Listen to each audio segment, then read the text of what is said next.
دا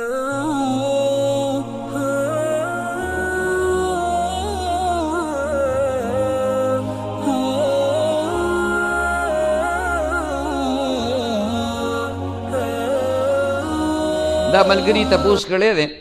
چې یو سړی د خپلې مور د طرف نه د روژې فدیه ورکوي لکه مور یې وفات شوي په هغې باندې روژې پاتې نو فدیه به یې ورکوي نو دا خپلې خور له ورکولی شي که نه شي ورکولی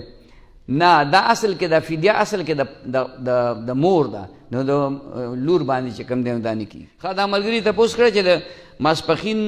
اولني 4 سنت د سړي نه پاتې شي او بیا وروستو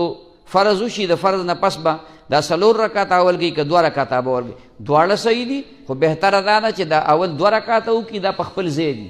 دا په دې فرضو پسې دي او دغه 4 سنتو خو وخت اسیم تیر شوی دی نو هغه که لږ نور وروستو شي نو څه نقصان پکې نشته یو ځل نبي علیه صلات وسلام د ماسپښین سنت وروستو کور کې کول نو غالبا ام سلمه رضی الله عنها دې تپوس وکړو چې دا څه دي وی چې دا ما د ماسپښین هغه سنت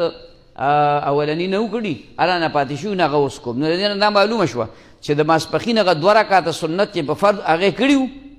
او دا 4 پاتې وي دا یې وروسته وکړو بهتره داسې ده نور کېږي چې څنګه دې وکړه که 4 دې مخکې وکړه هم کېږي او که 2 دې مخکې وکړه هم کېږي ښه د مړي شرعي دیت څومره اوس شرعي دیت 10,000 درهمه دی دیت دې ته وایي چې سړي نه په خطا باندې مړی وشي هغې نو هغه باندې دیت لازم دی دیت به ورکوي د مړي نو هغې نه 10,000 درهمه جوړېږي 10,000 درهمه اوس دې وخت کې ما حساب کتاب پې نه دی کړی چې 10,000 درهمه نه څه جوړېږي خو د 200 درهمو نه 2.50 تولې چاندي جوړېږي په دغه تناسب سره تقریبا هر څوک تعلیم یافته د حساب کتاب پې کول غواړي دې وخت کې اوس په حساب کتاب زه نشم کولی وخت پې تېرېږي خو دغه 35-40 لاک روپۍ لګ بګ دا به خواوشا جوړېږي د هغې نه اوس د چاندۍ قیمت هم معلومول غواړي چاندي قیمت په څو باندې چاندۍ قیمت هم به ځای نه ودرېږي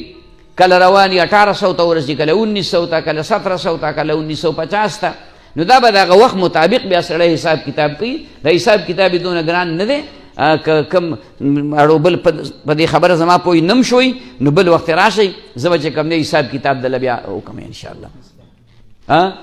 34 لاک روپۍ جوړېږي دی په حساب کړی 34 لاک روپۍ ما په توکل وي چې 35-40 لاک روپۍ به جوړېږي که نه نو 34 لاک روپۍ دا دیت جوړېږي ښه د ماسپښین د 4 سنتو فرضو منځ کې نفل او کېږي که بالفرض یو سړی راشي